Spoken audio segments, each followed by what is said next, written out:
I'm Kier from In Defense Of, a podcast member of the Gonna Geek Network, just like the one you're listening to now. The opinions expressed are those of each individual. Check out all the other podcasts at GonnaGeekNetwork.com and get ready, because geekiness begins in 3, 2, 1. You are listening to the Starling Tribune, a podcast dedicated to the Arrow TV show. This guy gets more airtime than the Kardashians, right? This podcast is not produced or maintained by the CW, Warner Brothers Television, CTV, or DC Comics. All characters, situations, and stories are the properties of Time Warner.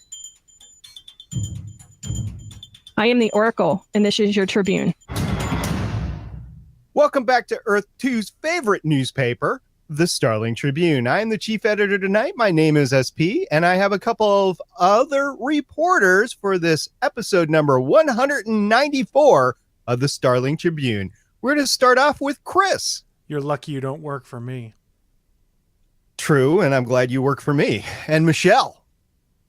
Call me honey again, and I might only break your legs. For the record, I don't think I've ever called you honey. No, you have not. Okay. You're a wise man in that regard.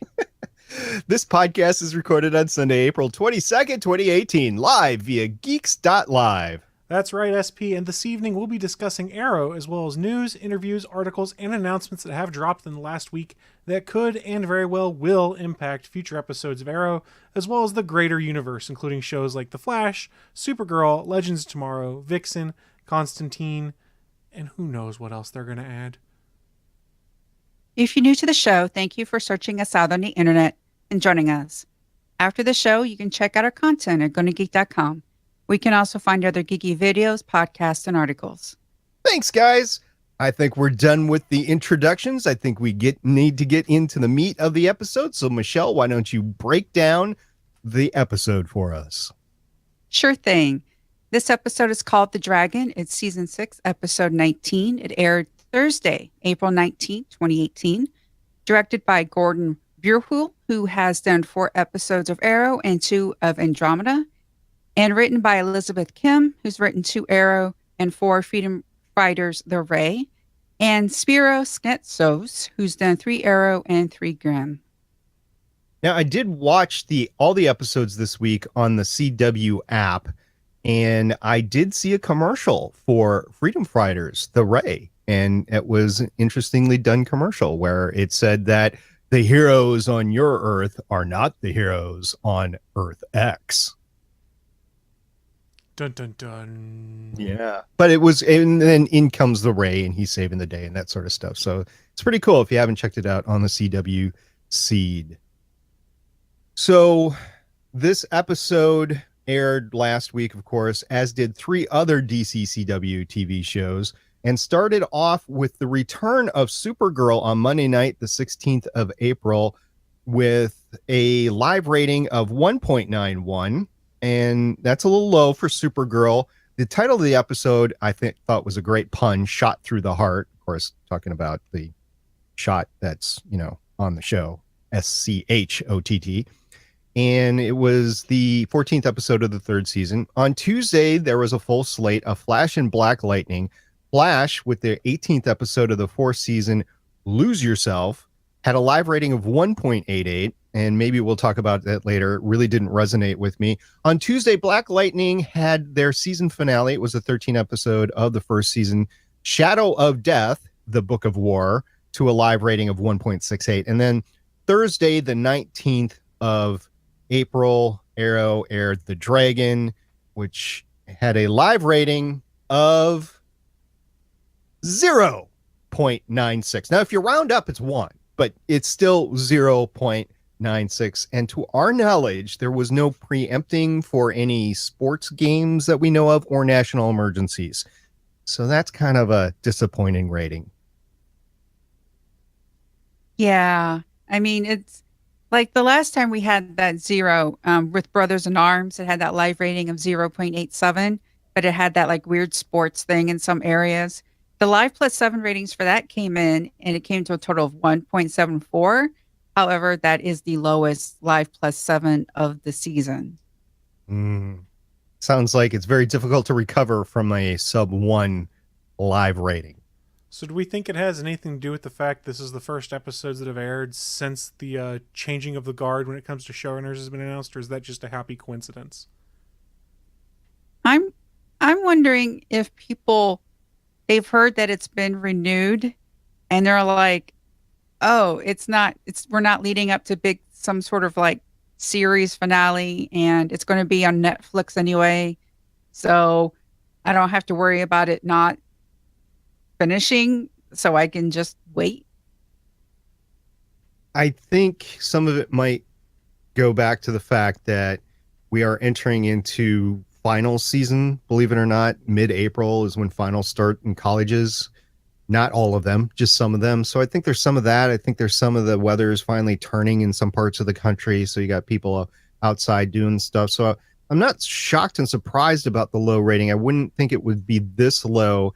And I do think there is something to be said about not the renewal, but the change of showrunners, which we will talk about later. But I definitely think that's going to impact the rest of the season. Makes sense to me. All right. So with that, we're going to shelve the ratings talk for a while. We're going to get into this episode called The Dragon. So, Michelle, what's the overall theme? Well, let's see. Ricardo Diaz calls himself the Dragon. This is called The Dragon. This is all about Ricardo Diaz. It must have been because of a special thing that happened at the beginning of the episode. Yeah, Chris, you actually spot these better than I do, and you really pay attention to the logo. What happened to the logo this week? This week, it's the same thing as the tattoo on the. It's the same as the tattoo on the side of Diaz's neck. It's the dragon. How did you feel about no arrow thing at all? Well, at first I kind of scratched my head, and then once we got about 20 minutes into the show and I hadn't seen Green Arrow once, I went, oh, this is where we're going with it this week. But the show isn't called Dragon. The show is called Arrow. And even if you don't have Arrow spotlighted as a main character, you still need to spotlight that this is Arrow show. Otherwise, call the show something else. His name is still the show. I mean, Green Arrow was in the show for what, like 5 minutes, 10 minutes? It's all about Diaz this week, and I think that's the message they were trying to convey. I'm kind of okay with it because they've already established the trope of let's put the logos of the main characters this week in the credits. Well, this is the first week that Oliver Queen is not mayor. So he's got nothing going on during the day. It's just him being the Hood, being Green Arrow, being the Arrow, whatever you want to say. And he should be busy doing stuff. And he is.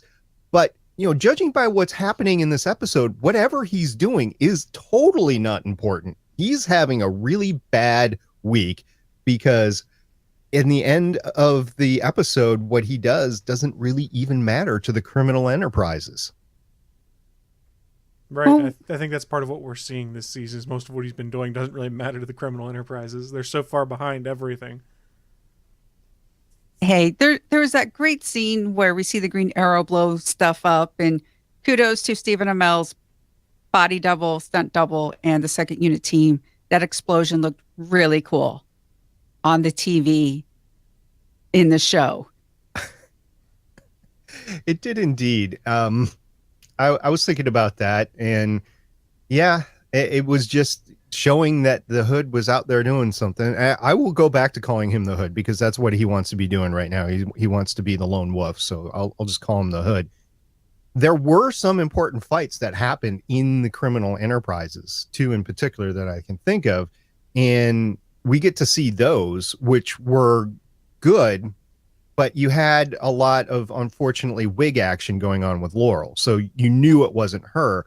And then you get the quick cut to her and you saw her, close up, punch a guy in the face or something like that. But there were some good fights. It just didn't have the arrow in it. That's true. So since it's Ricardo show this week, we get a little flashback 32 years ago. We find out he's been an orphan. He's got a bully. And now that he's all grown up, he wants to become a part of the Quadrant. It's a new underground criminal organization. I don't mind that we've never heard of it before. It's an urban legend. That's fine. It's the Court of the Owls. It's the Night Circle, whatever. It's just another one. I had no problem just hearing about them now.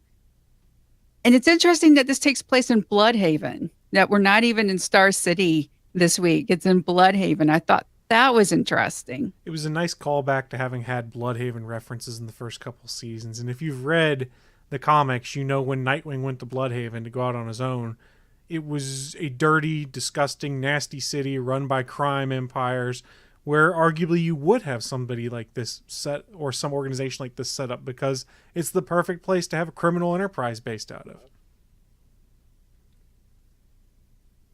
Yeah, so he has Black Siren with him in the wig that, SP alluded to earlier. And we learned that he's been working on this 5-year plan and everything's coming to fruition. And what he wants a meeting. Now, SP, Diaz actually had a non-bloody path, correct? A non-bloody path? Yeah, because he just wanted a meeting, right? I mean, did he actually set out to just, gun everybody down? No, he wanted to trade basically the capability to do criminal things, major criminal things in Star City for free of charge, no tax or anything, for a seat at the table. That's all he wanted. And the 4 members of the Quadrant weren't very receptive of that when they eventually were told, but they weren't told because the one guy that Diaz had communicated with didn't tell anybody else that this was a thing. And they all thought of him just as a thug. Yeah, so this car... I'm sorry, Chris? I was going to say something that he's not wanting to be. I mean, he's got the criminal muscle to do things, but he wants to be acknowledged for his skill and having basically set everything up in Star City, and not for being the guy that just goes and beats the tar out of people to get his way. Yeah, so Carheed sends his son, Junior. I know he has another thing, but I just called him Junior. And Chris, what does Junior have Diaz doing? He has him going out to basically go recover a man who has been lost. Basically doing grunt work. Yeah, Black Siren is... It's really interesting that the writers had her doing this running commentary throughout the entire episode. I know Katie Cassidy did her best to try to make that interesting, but again, it's the writers having her do this commentary, how she's telling him, oh, fetch, roll over, doing the dog thing and stuff. But not only does he have to find the guy, Junior has him go fetch. And SP, what did you think of that first fight where Diaz and safe house? Yeah, go into the safe house. That was a really good fight. I really enjoyed it. It was obvious that it was stunt people all the way around. There was no main characters that were actually in there doing it. And every once in a while, you'd have Laurel or Diaz in there close-ups doing 1 or 2 moves, and then it would flip over. So it wasn't the big stereotypical long shot arrow fight, but it was a good toe-to-toe thug fight, and these two were able to take out all these FBI agents and then get Baylor out. And this is not going to go well, because it's assumed that Baylor, because he's out smoking and joking with the FBI agents, that he's actually squealed and whatever. And if I was the criminal enterprise, I don't think I would have trusted him in FBI custody anyway. So you kind of knew he was doomed. When they walked out together, though, I knew what was going to happen, is that they both were going to get shot. And I had hoped that Diaz had a vest on of some sort, and he did. And Laurel asked him the obvious question, look, what if they shot you in the head? And he said, well, I would have been dead. And yeah, that's true. So he is taking some risk, probably some unnecessary risk. And he did admit later that this was not part of his plan, that he did not know that they were going to try to shoot him he's overestimating his importance, at least to the quadrant. Now, this is rectified later, and Diaz has to manipulate his way through the rectification, but it does show that he does and can miscalculate. Yes, he's fallible. That's one of the big things. And we've kind of had instances in the past with Arrow villains where they were seemingly infallible until it was convenient. I mean, look at how they've portrayed Diaz this season. Everything that he's planned has fallen into place, but now they're showing, no. He just had an opportunity to plan. He had an opportunity to study, to know what he was doing. Here you've got him in something that's a little more unknown what's going to happen. He's got an idea, but not 100% solution on how things come together. And you can see that without that extra time to plan and observe, it's not the greatest of plans, but he thinks quickly on his feet, which makes you wonder how this might proceed back in Star City when he goes back to his area where he's been setting things in motion for over a year.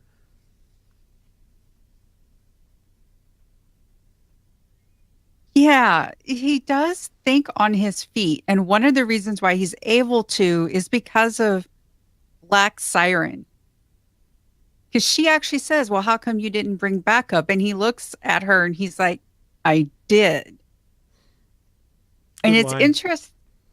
Yeah, it's interesting how, because what gets me, it's like, it's almost like the plot line of her pretending to be the real Laurel has gotten shelved. I mean, maybe that's why she's wearing the wig, because maybe she's famous right now for coming back from the dead. I don't know. That seems to have gone nowhere. But she's still in league with Diaz and going along with everything.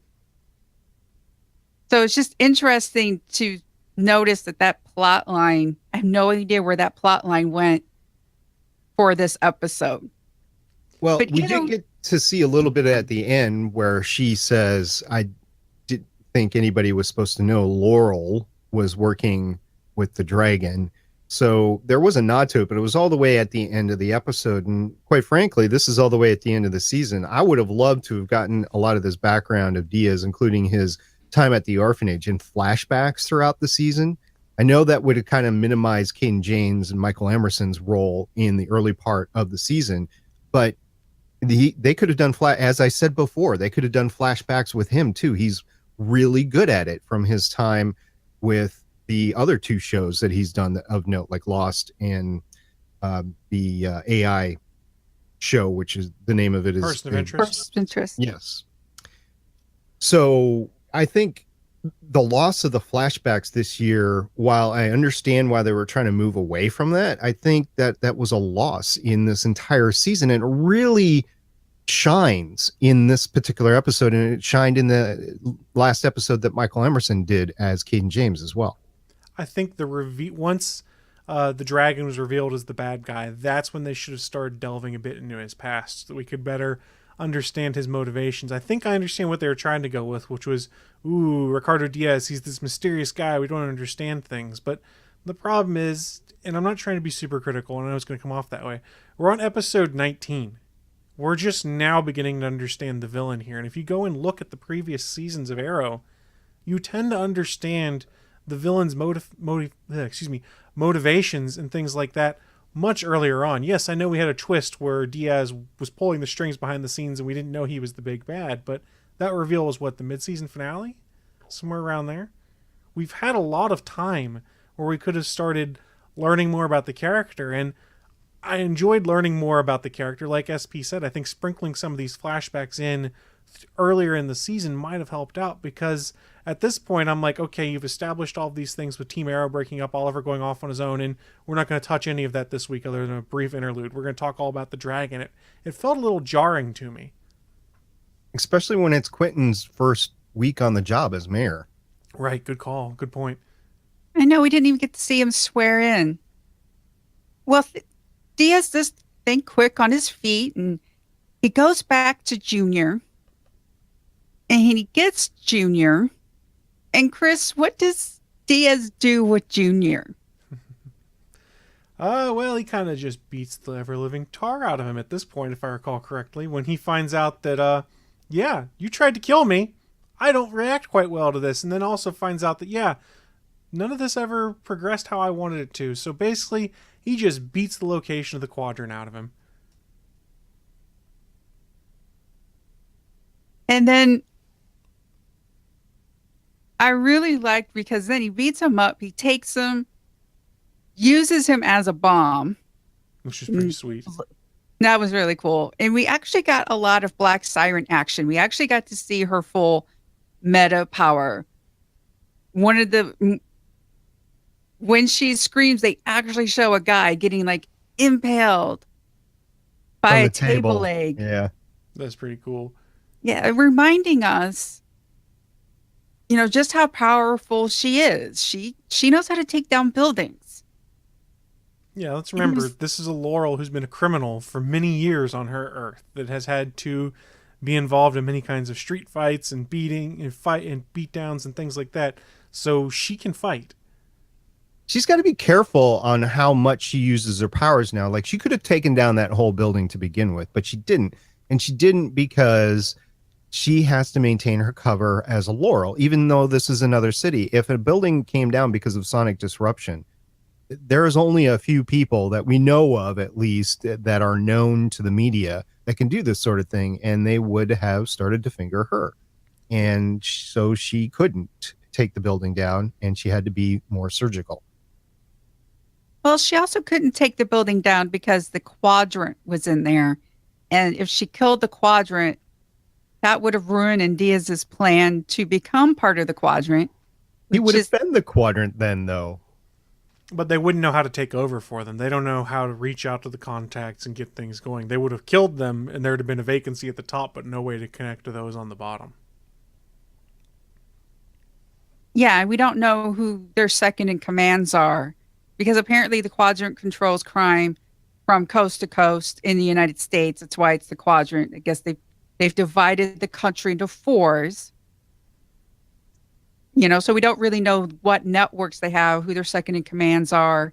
So they would have come after Diaz, also thwarting his plan. He did want to diplomatically come to the quadrant.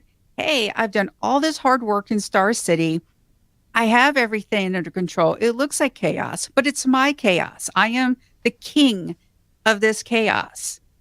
And all I wanted to do was to bring it to you in a nice, business-like way. I wanted to make a deal. I wanted to try and set up some business, gain some more respectability in the grand scheme of things. Makes sense. We finally get to the quadrant. And we don't really know any of their names, but one of them, we know Cartier, the old white guy who's like, you're a street thug, you're in everything. But of course, my favorite is the woman in red. She is amazing. According to the writer, Elizabeth Kim, that's the incredible, talented Gina Rivera. She scared the crap out of me even during casting. And yeah, when she told Diaz, talk like your life depends on it, because it does, I believed her. It was a good line, too. Yeah, she was, and she kind of ran the meeting when it came down to Diaz is going to get shot or they're going to save him. And she's like, no, wait a minute. I want to hear more, because this is a business that we're running, and I want to hear more about this business proposition. So, yeah, I think that was a good thing for her to do for the quadrant. And, well, quite frankly, it was the only way the story was going to progress. So. Well, it's the only way they're getting out of there, too. I mean, I think she has to realize to some extent that Diaz brought a pretty powerful meta with him. Then, if they really wanted, could drop the whole building on them. Nobody wins then, but... She doesn't even really bat an eyelash when Diaz just shoots Cartier. No, she doesn't, because she knows his beef is only with Cartier, and if he pointed the gun with anybody else, he would have been taken down by the 8+. I don't even remember how many there are gunmen around the room. You know who would have been a shock and a surprise to be part of the quadrant? Walter Steele. That'd have been cool. I mean, Walter's a good guy, though. I know. So that would have been a shock to turn. But we don't know what Walter's been up to. Nope, we don't. And he was kind of part of that whole thing that was going on in Starling City. Yeah, I mean, in a roundabout way, is part of the undertaking. Yep. He's got it in him, kind of, sort of deep down dark. But that's just an aside. That just would have been cool. Now you got me thinking about that because I miss Walter. I do. I don't know if you guys do or not. Yeah, he's got no reason really to come back. I mean, Thea's had her dad for a while, and Moira's gone, and he doesn't have any more business interests in the city. Queen Enterprises isn't Queen Enterprises anymore. So Yeah, that's the thing. He doesn't really have a place on the show. While you could have him show up at one point, wasn't he working for a bank now or something like that? yeah, You could have him show up, but the show has evolved past the point where his character is needed, I think you could argue. this would have been a great way to bring him back, though. It would have been interesting, yeah. Yeah, because the only business thing that we have is the Helix dynamic stuff that's going on, which we'll touch on in a little bit. Well, whoever her name is, which I hope we learn, she invites Diaz to have a seat at the table, and he reaches his goal. He has that seat at the table. We don't know if he's a permanent member of the Quadrant yet or if he's a member in training, but he's got his shot. And you might think that's it. But there's a thing in storytelling called Chekhov's gun, where if you introduce a gun at the beginning of the story and you focus in on it, it needs to pay off. And this episode does start off with Diaz at the orphanage getting bullied by Jesse. And he does mention Jesse again. So having Diaz go to Jesse's house and finding him wasn't a surprise for me. Yeah, it kind of closed off the fact of doing the flashback at the beginning of the episode. And it was a short flash. It was not like the flashbacks that we've had before.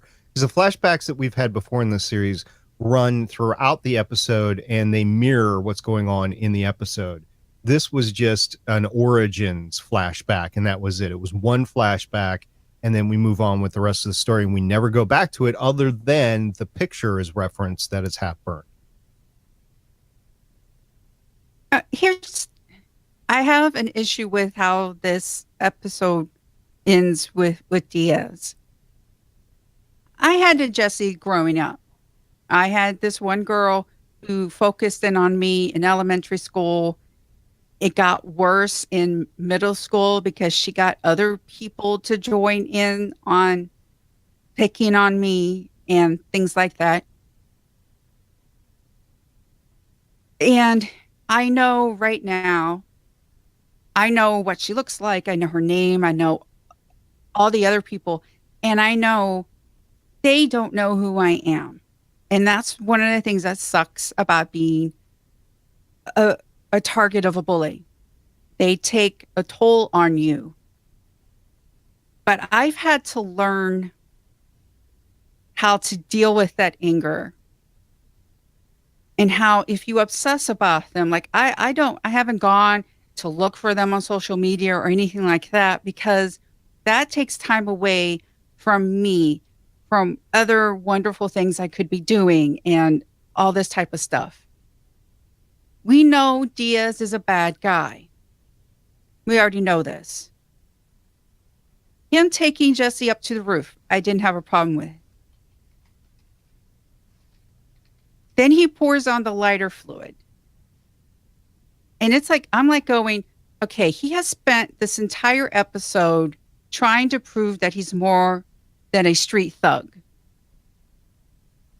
And it's like, okay, well, maybe he's going to go more the psychological route because that is a little bit more involved instead of just straight violence.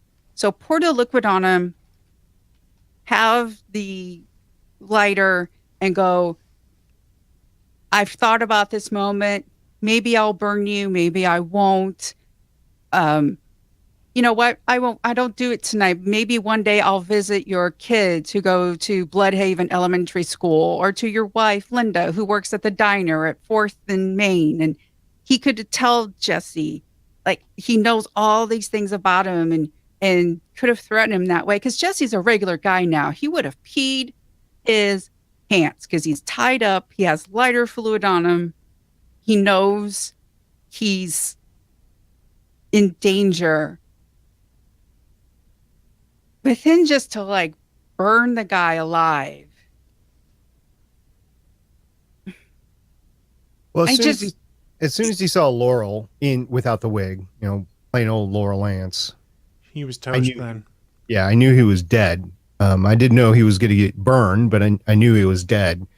And the burning makes sense to me just because that's the hurt that Jesse had inflicted on Ricardo back in the orphanage. But you're right. That's that's what distinguishes him as a bad guy versus a good guy, because he's been holding on to this grudge for a long time, and he's willing to do the ultimate for it to solve it in his mind, even though clearly Jesse did not get the upper hand in life. I like that Laurel brought up Zoom. She's like, I knew someone who was consumed by hate, who was obsessed. It consumed him and it ruined him. And Diaz is like, well, I named my fear the dragon, and I have control of the dragon. Because the writers seem to have been setting Diaz up to be an intelligent crime lord. Someone who is going to have this professional facade, public facade, kind of like Lex Luthor, but then be a criminal, in the shadows and stuff, having that intelligence in order to pull that off. But him just like burning him and just sort of, it just seems so pointless. Don't go hunting your bullies down. Don't be obsessed with them, and definitely don't burn them alive. But he could have still been a bad guy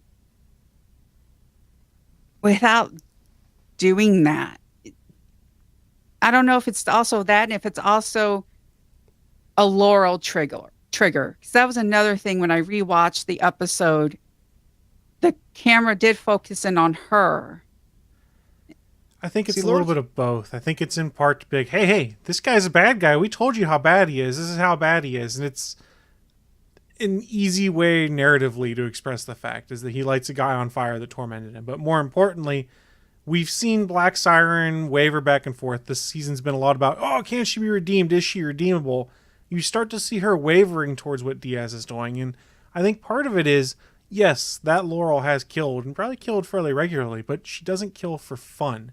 She kills to get things done. Whereas this is one of the times we're seeing Diaz take someone out, not to advance the plan, not to move up the chain or anything, but simply for revenge. And you don't see Black Siren killing for revenge. She kills to protect herself and to advance. So I think it creates a difference between the two of them. In the past, she has killed a little bit more indiscriminately, but she's not dumb either.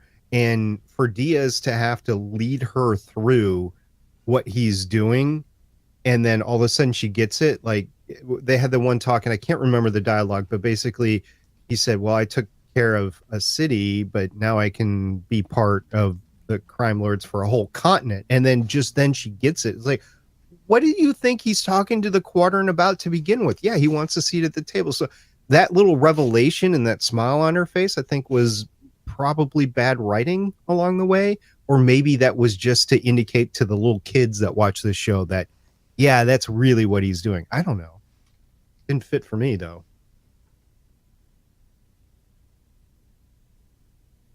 Yeah, I don't know. I guess because it hit me on this level of being with the whole bullying and everything. It's just, I don't know. I just expected, I guess that's what it is. Because of the whole entire episode of him saying this was my 5-year plan, and he criticizes Laurel. He tells her, when I get knocked down, I get up. And she's like, yeah, I get up too. I just don't get stupid. Right. Well, he did take risks. He did take unnecessary risk, in my opinion. The whole I'm going to fetch this guy and they're not going to kill me afterwards.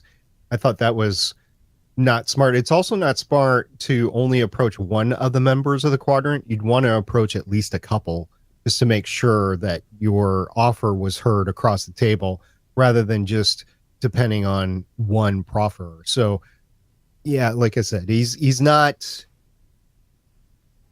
I won't say deserving, but he's not omnipotent. He's not the perfect crime lord. And I don't know if any of them really are or not. I don't know. I'm not a crime lord. But that's definitely some things. And yeah, okay, so the bullying thing was a large motivator. And again, this goes back to, we saw one scene, a couple of minutes, and that's it. If this was permeated throughout the entire season, or at least half season, then we might get a little bit more of his motivation than that. I it's hard for me to tell because I'm not the showrunners. I'm not the writers. I don't know how much time they really had to work with Kirk. I don't know if he was available for the whole season or he just shot the things that he was called in for. Like he had specific shoot days in his contract. I don't know. Yeah, and the whole bullied orphan. Sometimes I just want people to want to be bad just to be bad. Do you know what I mean? Like, does every villain need to have a tragic backstory? Well, on this show, evidently, yes. If we start going through most of their backstories. Every single one. Yeah, because they don't have a tragic backstory that can become a hero, right? Are we going to redeem Diaz now? Yeah. Well, yeah, they'll try to. Along the lines of Diaz, by the way, and the flashbacks and the young actor, this was not the first time that Kirk Acevedo was portrayed by a youthful actor. Now, in this episode, an actor, a boy by the name of Max Archibald, played a young Kirk Acevedo, or a young dragon. But over on 12 Monkeys, Kirk was portrayed by not one, but two young boys, Jordan James and Nicholas Hamazia. So he's been portrayed by three youthful actors just in the last few years. Well, that's interesting. So, SP, what do you think of Diaz now as an adversary for Oliver? Oh, I think he's, as far as worthy adversaries, he's as good as any of the others. He's as good as last year's, that's for sure. Might not be on the level of the Leon Yu foes or the Raja Ghul foes, but he's definitely worthy of especially a degraded Oliver. And this is a degraded Oliver. I mean, he's lone wolfing it, as we mentioned before, and he's very competent individually and skilled at combat. So I think he's got a shot. But I think ultimately Oliver, if he ever gets his head screwed on straight, which I don't even think his head is screwed on straight now, as evidenced by the one scene he was in this week, I think he's no match for Dragon. But once Oliver figures out what's going on, not only with Dragon, but himself, I think we'll pull through just fine. Chris, what about you? I'm kind of ambivalent on it. I mean, at least next week we'll finally get a confrontation that might result in some fighting between the two of them on episode 20. I just feel like we've waited a long time and there hasn't really been a great way of ratcheting up that tension to have this confrontation between the two of them. I don't know.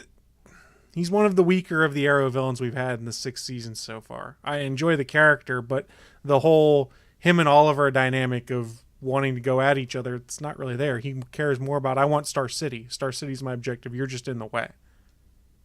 Everything else has been a lot more personal when it comes to the Green Arrow and the adversaries. Yeah, they've had a pacing problem all season. You had the Caden James, and all of a sudden they wanted to split up the team. And then now we have Diaz. It feels like they took a puzzle, shook it up, and just dumped it on a coffee table. and put about 2/3 of it together and went, that's enough. Well, I think the results of that are seen in our Prime News story later on. I mean, there's no two ways about it. Although I think this has been building for years. I don't think this is just this specific year. And I think if they wanted to, they could have turned the tables and made this into Arrow's finest and last season. And they didn't.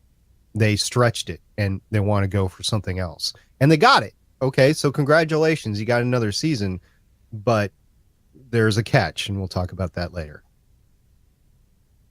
So, Chris, we got some Felicity and Curtis action. They're doing Helix things. Not action. They're sort of remembering they have a business they need to run and get off the ground. I'm kind of glad they revisited it, but I don't understand the tension. And then Felicity's like, "Oh, I apologize for the team thing." Wait, what? What? Renee pulled a damn axe out of a tree and tried to kill your husband. Why are you apologizing for the team thing? Renee was going to, and probably still is, going to testify against Oliver just to save his daughter. There's still that schism between the two sides. The whole thing with this, you put Renee in the hospital thing, I keep sitting there, and every time it comes up, and it came up again this time, I'm like, well, yeah, because he attacked him with an axe. It's not like he was fighting to disable or anything. He was fighting to freaking kill Oliver, to lop off a limb. What is he supposed to do? Just like, okay, let me block everything here. Let me wait until I have an opening to just kind of whittle you down. No, fight back. Fight force with force. And that one frustrates me still. I'm not complaining too much about him because we don't get a hoss this episode, and I'm fine with that. Fair enough. But yes, they start working, sort of. Then there's more of Felicity's basically just burying herself in her work so that she doesn't have to acknowledge the fact that she's not there as Overwatch looking to see what Oliver's doing. She doesn't know what's going on, and she's just as in the dark as the rest of us, especially when there's an explosion that makes it look like the Green Arrow is dead. It's not like she never worked from home to begin with. About the bunker thing. I mean, she's done stuff from her house before. So, yeah, it's kind of hard to believe anything. I'm sorry. Go ahead. Well, not only that, but Oliver never knows when his outfits are bugged. Yeah, no, right. So why hasn't she just put a, Sona bug into the collar and just been kind of like, have you ever seen those people on dates where one of them is like into it, but the other one's kind of like looking down at like their phone? Like, yeah, I know. Yeah, keep talking. Oh, I'm watching the football game. It just seems like Felicity could have been like doing Helix things and then we're looking over at her thing, showing that where her man is and not really been freaked out about it. Because plot. There you go. I will take that. And I didn't say it how Neil says it because it was a weak excuse to begin with. So I'm just, okay, because plot. It doesn't deserve the more majestic version that Neil brings forth. It's true. SP, any last thoughts about the episode? Yeah, just one. And I think we've covered this years ago, but in case we haven't. So the SUV that Diaz is driving around pulls up in front of the Quadrants hotel or whatever before they send in the human bomb. And you get to see a good shot of the license plate. This is not the first time in the entire series that we've seen a license plate. They shoot in Vancouver. This is well known. And they are doctored British Columbia license plates, and on the top they all say Land of Mist, and that is indicative of the area where Star City is supposed to be, Land of Mist. So all the license plates will have that little slogan on top, Land of Mist. It is not an actual license plate, it's a doctored license plate, and I actually don't know if it's a filmed license plate, like they have a prop that they throw on cars, or if it's a CGI license plate, but it's what it is. And I did not run to ground what the numbers mean on it. I'm sure it means something, but I just didn't run it to ground. Chris, anything else you want to cover?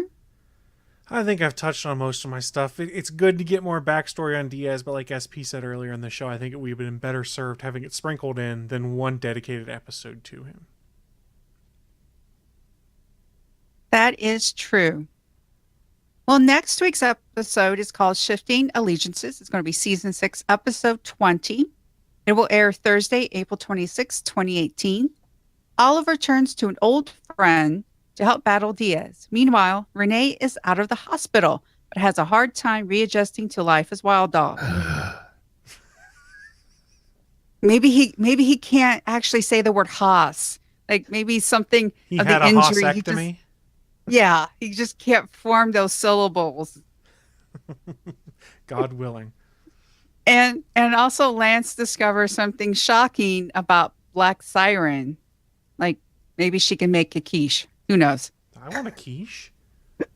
I want flan. Episodes directed by Alexandra LaRoche and written by Wendy Miracle and Rebecca Bellato. Interesting. All right, we'll get into more of that in the news, which is, by the way, where we're headed.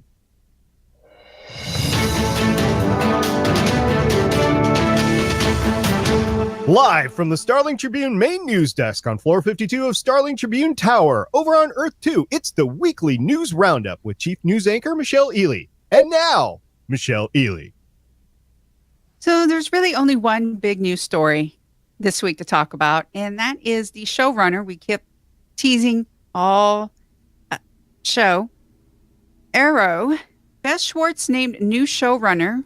Wendy Miracle exits. Yeah. So, co-executive producer Beth Schwartz is promoted to executive producer and sole showrunner for the upcoming 7th season. Current Arrow executive producer / co-showrunner Wendy Miracle is departing at the end of the current season.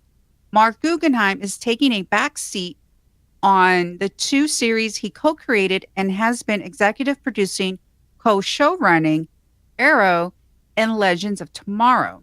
He is transitioning to an executive consultant role on both shows.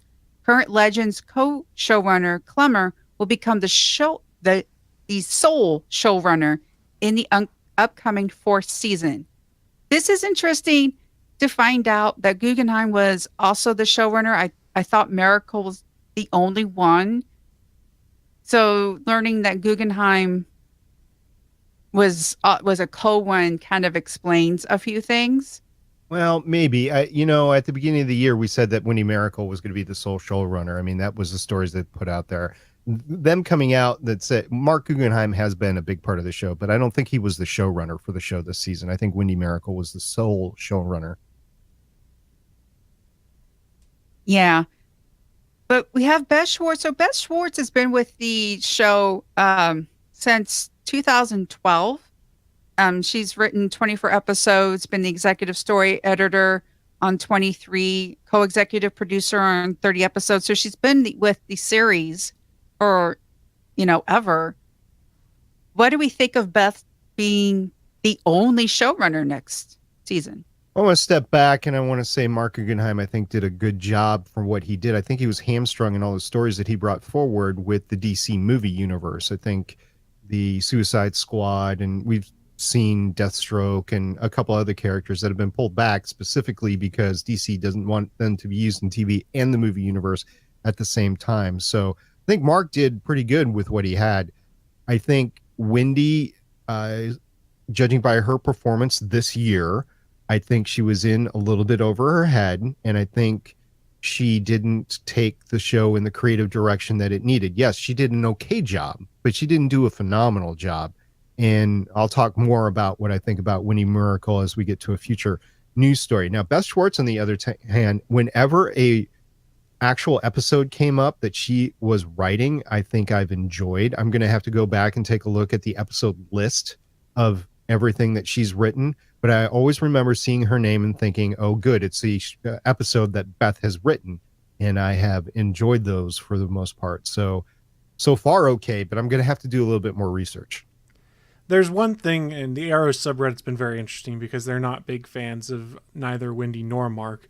They're kind of excited, it seems like. Now, remember, the Arrow subreddit can be fairly toxic at times, about Beth Schwartz joining the crew, until they found one of the tweets that she wrote, which was about the Olicity wedding reception. It was like, I had done a whole episode about this, and then they promptly went off the rails again. So I'm not sure she meant that seriously or more to screw with some people like that. But like SP said, if you go and look at a lot of the episodes she's done, they've been pretty good for the most part. So I'm cautiously optimistic going forward to see how they shape things back into being more like the show we've come to like. Now, the real problem is they've made a big point of saying, oh, the season's going to end on this great note. It's going to be a twist we can never recover from, la-di-da-di-da. So does that put her in a good or bad position going forward, depending on what they do? I don't know. I guess we'll just have to wait and see how season 6 ends.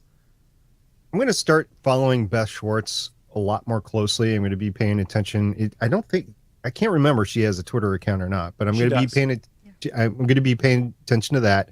I'm going to be paying attention to her interviews and her con appearances this spring, and then they're going to go into writer's room for about a month and a half, 2 months or whatever. And then in the fall, when San Diego Comic-Con comes around and that schedule, I think San Diego Comic-Con is like the last weekend of July. So from that on in, we're going to get some initial creative decisions that she's been making, and then they'll come out with panels, I'm guessing, or interviews, and we'll get more of the direction of the show there. But she's going to be left with wherever we are with the season finale.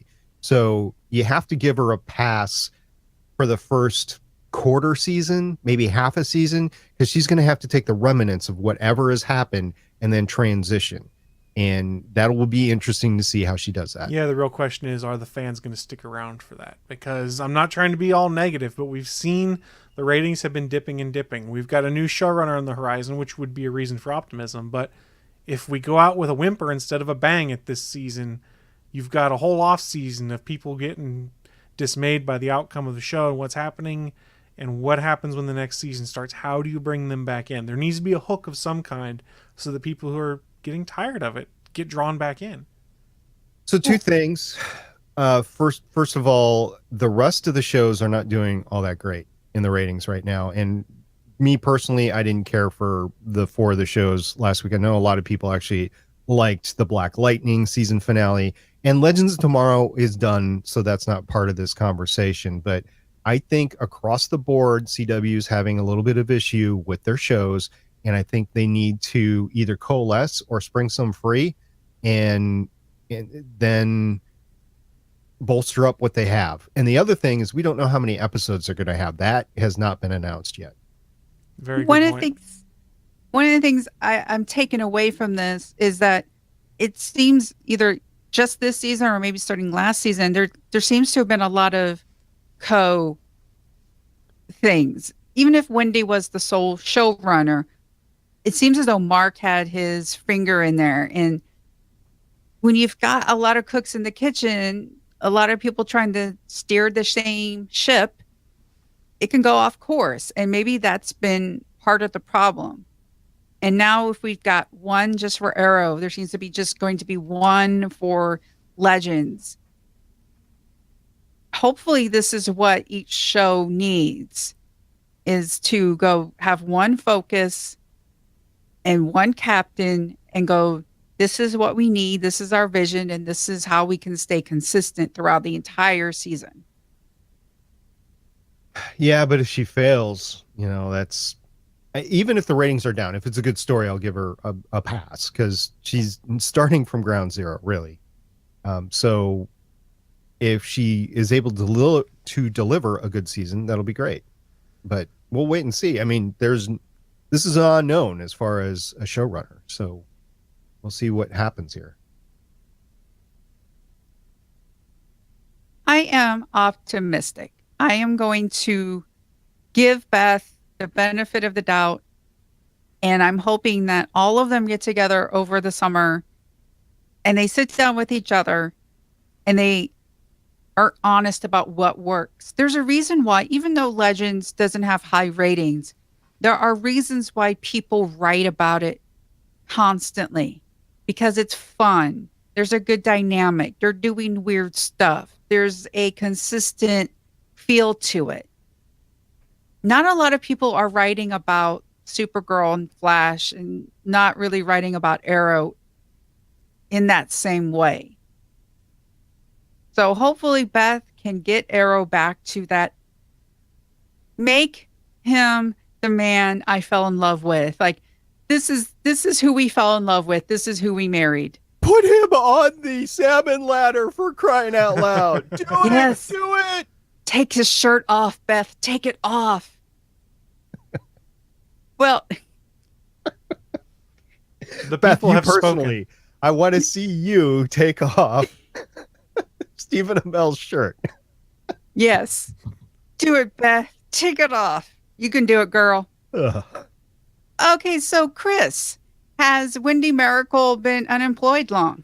Not for long, it seems like. Deadline had an interesting story saying, coming off a 6-season stint on the CW's Arrow, the last 3 as executive producer / co-showrunner, Wendy Miracle has signed an overall deal with ABC Studios. Under this multi-year pact, Miracle, a sought-after drama writer, will develop new projects for broadcast, cable, and streaming services. The quote from ABC Studios president Patrick Morin was, Wendy is one of the most talented storytellers working in television, and we're thrilled to have her on the ABC Studios team. Now, SP, you have thoughts and feelings on this, don't you?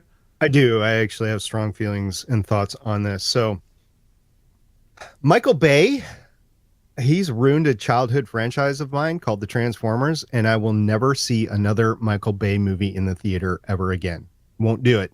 No matter what he does, I will not go see it in the theater.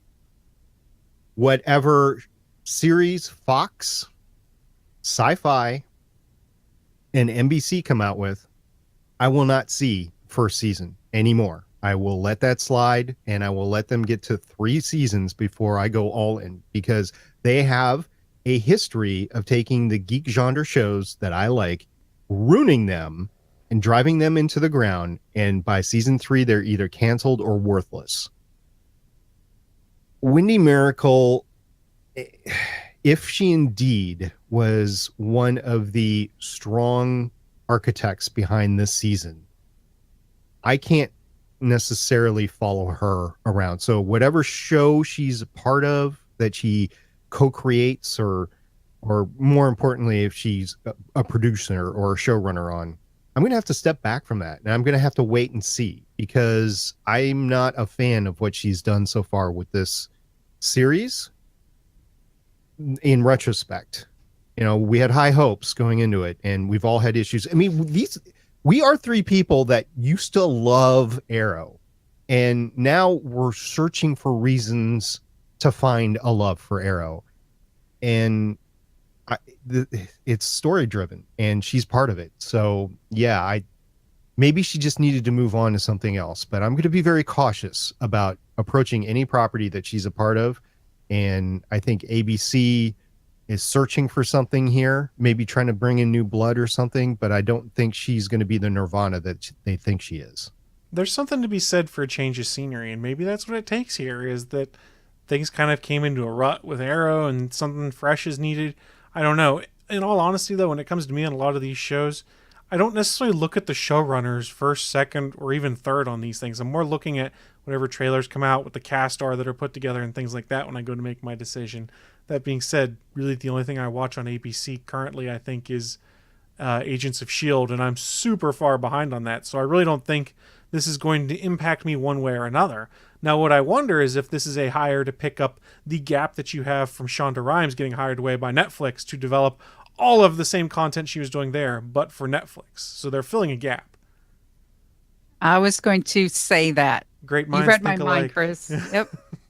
Yeah, and I knew that too, but it just comes the only other property that I've tried on ABC lately has been Designated Survivor, and while that had a strong first 5 episodes, they are in a constant turmoil with different showrunners. I think 4 different showrunners in the first year, and you can definitely tell the show still suffers today. I have it on the background when I'm doing chores or something but like Michael that. J. Fox, they've got that going for him.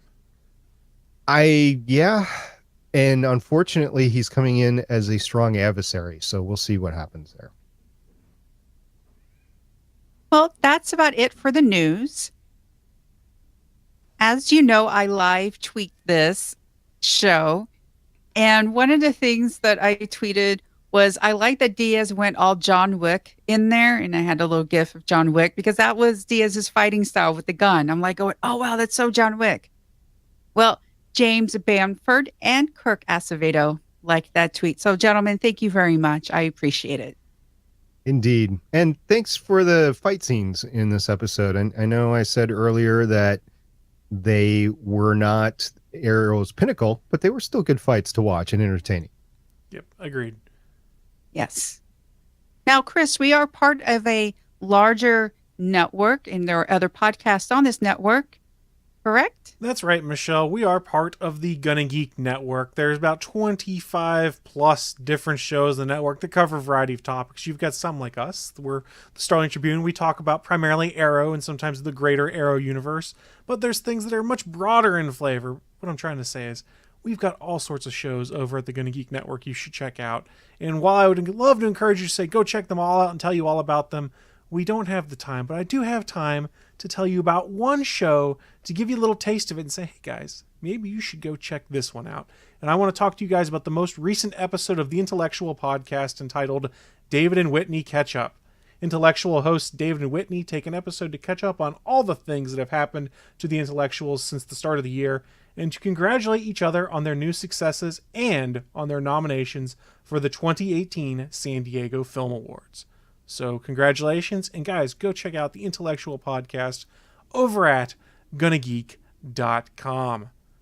But that is going to start wrapping us up, so a big thank you to everyone who did participate in the chat room over at Geeks.live, but also to those of you that catch the replay over on our YouTube channel at youtube.com/GonnaGeek, or just by downloading the audio podcast over at StarlingTribune.com.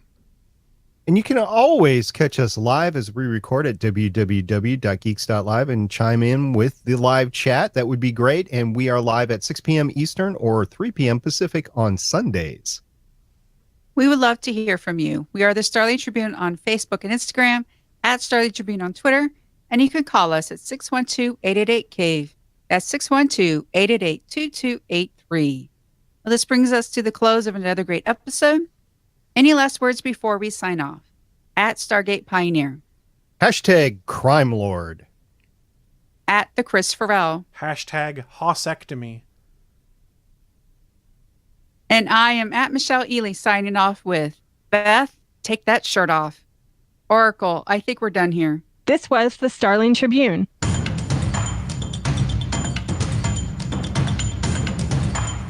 You can leave us feedback at GonnaGeek.com or check out our archive at StarlingTribune.com. Visit GonnaGeek.com for more podcasts. Music by Kevin MacLeod can be found at Incompetech.com. This podcast is not produced or maintained by the CW, Warner Brothers Television, CTV, or DC Comics. All characters, stories, and situations are the property of Time Warner. No infringement is intended. We will see you for the next episode of CW's Arrow.